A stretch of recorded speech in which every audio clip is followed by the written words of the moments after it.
Shalom Uvracha Yerushalayim Ir HaKodesh. We are privileged this evening to study together Parashat Ki Tetzeh, the weekly section of this particular study contains within many, many tens of commandments. But I would like to focus on one of the teachings in the 24th chapter, in the 9th verse, Perek Kaf Daled, Pasuk Tet, where we are told to recall that which happened to Miriam as we were traveling out of Egypt on the pathway from Egypt to Israel. Zachar et asher asa Adonai Elohecha leMiriam baderech b'tzeitechem miMitzrayim. As we may recall, in the book of Numbers we studied that Miriam, who was a very, very great woman, and I surely do not want to speak negatively about one of the most outstanding women in the entire biblical literature, but Miriam erred, Miriam sinned, when she spoke negative words about her brother. Her brother Moshe, Moses, the leader of the Jewish people. There was something about his personal life, there was something about his marital life that bothered Miriam very much. And Vatidaber, as we read in the book of Numbers, in Parashat Ba'alotecha, Vatidaber Miriam v'Aharon v'Moshe alodot ha'isha hakushit asher lakach ki isha chushit lakach. She was troubled about some aspect of the relationship between Moshe and his Cushite wife. And there are differences of understanding in rabbinic literature. What does it mean? Does it mean the marriage bothered her? Does it mean that Moshe separated from his wife and that's what bothered her? Be that as it may, there is a very clearly stated message in that story, where as a result of that which she said, she was stricken with leprosy, with some form of leprosy called in Torah Tzarat. And the very verse before our pasuk, I'm not going to read it because we're limited in our scope of discussion. Someone said I'm supposed to speak less than 10 minutes. I apologize to all the people who have to suffer more than 10 minutes. We're trying very hard to Hishamer b'nega hatzarat. The pasuk before this, sentence 8 of that same chapter, speaks about guard yourself carefully against tzarat, some type of tzarat, leprosy. So the juxtaposition means, well, Miriam suffered tzarat because she spoke lashon hara, because she spoke negative words, slanderous words against her brother. So the way to protect oneself against this is don't follow the pathway of Miriam. Zachar! Remember what happened to Miriam. Learn from the lesson of Miriam. In fact, one of the commentaries asks, if you're not supposed to speak negative words, then how does the Torah record so many negative stories about so many people? An interesting question. I mean, we're supposed to be sensitive to speaking lashon hara. Isn't it lashon hara to tell us about the lashon hara of Miriam? You follow? So one of the answers, and of course, if you're doing it for the purpose of teaching, or maybe one of the greatest accomplishments of Miriam could be that through her error, all of us are so much more sensitized to the very problematic area that she was involved in. That is a tikkun for Miriam, or you're allowed to speak lashon hara for something called the purposes of toilet, for positive benefits of people. So how did positive benefit? Now Miriam surely had pure intentions. Miriam intended. She wasn't trying to destroy Moshe. She loved Moshe, and she was concerned. Perhaps according to one reading, she was concerned for the welfare of the wife of Moshe, that maybe Moshe separated, and she felt this was inappropriate that he should treat his wife this way, or she felt that this wasn't the best marriage for him. Whatever it was, and who was she speaking with? It wasn't a public forum. She didn't get up and speak, publicly against Moshe.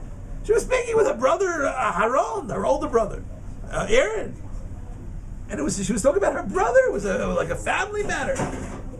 Nevertheless, recall that which God did to Miriam. It means recall and learn the lesson, and learn how to properly train ourselves in giving people the benefit of the doubt.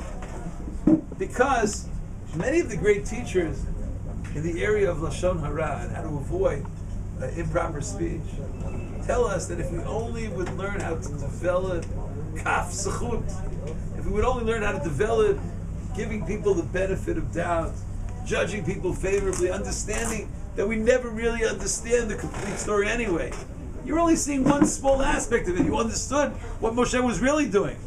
Or you would understand the magnitude of Moshe's greatness as God speaks to Miriam afterwards and explains it. Like, what are you talking about? Moshe? Do you know what Moshe is? And she felt on some level, I'm also a prophetess. And if I act in a certain way, why can't Moshe act in a similar way? So the Torah says recall the story of Miriam. It's not just to recall. We don't just recall things. It's to recall with the purpose of learning from it, to elevate our levels of speech. And the technical difference in Hebrew between Zachar, those people who are following in the Chumash, please look at Pasuk 10. Zachar, if you pronounce it the Ashkenazic pronunciation, Zoh, or Yamina, Zochar, not Zachar, Kamatz under the Zion. Zachar, what's the difference in Hebrew between Zachar and Zachar? And according to some, it means constantly remember. Don't just remember once in a while. You know, you get up to the 24th chapter of Deuteronomy, you're reading the story in Numbers, don't remember. No! Zachar! In some prayer books, it's right here, Zachar. In some prayer books, they have at the end of the prayer service every day they have certain things you're supposed to constantly remember. Did they do that in your communities? You know what I'm talking about? The Sheish Zechirot in certain communities, Eser Zechirot and other prayer. And one of them is, there are some communities where every day, at the end, it's printed in many Sidurim. At the end of the daily prayer service, they read this pasuk, our pasuk, Zachar, because it means every day, or constantly. Zachar et asher asah Hashem Elokecha leMiriam. But I would like to discuss the last three words of the verse, which troubled me somewhat, because it says here, remember that which God did to Miriam, recall it, recollect it. Baderech b'tzeitchem miMitzrayim, as you were traveling on the road. After you left Egypt, as you left Egypt. And we know when the story took place. Any student of Torah, any student of the book of Numbers knows that the Jewish people were in the middle of their journey from Egypt to Israel. We know where the Jewish people are coming from. Everybody knows they're coming from Egypt, and everybody knows that they're traveling. Why does the Torah have to add Baderech b'tzeitchem miMitzrayim? Why is that significant? What's the significance of the fact that that Miriam spoke against Moshe as they were traveling from Egypt to Israel on the road? I would like to suggest that perhaps by the very fact that she spoke against her brother, this was the antithesis of leaving Egypt.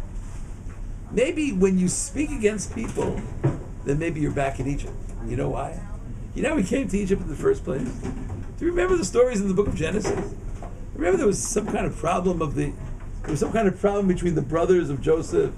You know, they were speaking against him, he was speaking against them. Vayaveh Yosef et dibatam ra'ah el avihem. They spoke against Yosef, and they spoke bitterly against his intentions or his actions. So maybe we end up in Egypt precisely because we talk against each other. You want to leave Egypt? You have to leave all that behind you, or else we're going back to Egypt. That's Egypt. Remember when Moshe proclaims? There was some problem there. Remember where the two Hebrew men were fighting with each other on the day after Moshe had slain the Egyptian who was murdering the Jew, and he says to Moshe, "Are you going to kill me the way you killed that man yesterday?" And it seems that the Jewish people, according to at least one interpretation, they were walking around talking against the actions of Moshe. And maybe the reason why they were in Egypt, maybe the reason why they were suffering in Egypt had something to do with a certain level of improper speech. Maybe Mitzrayim, you know what Mitzrayim means? You know what the word Meitzar means in Hebrew? It means constriction, a certain closedness. I would like to suggest that maybe if you talk against people, you're in Mitzrayim. You only see things with like a very narrow perspective, Mitzrayim perspective. You want to get out of Mitzrayim? You want to leave Mitzrayim? You want to go to a wider range of scope of vision? Then stop talking about people. Baderech b'tzeitchem mitzrayim. We left Egypt already. And maybe by Miriam talking against her brother, in a certain sense, she's going back to the problems of Egypt. Maybe we all leave Egypt. And the way to leave Egypt, whatever Egypt you have, whatever Mitzrayim we have, maybe we learn from the lessons of Miriam.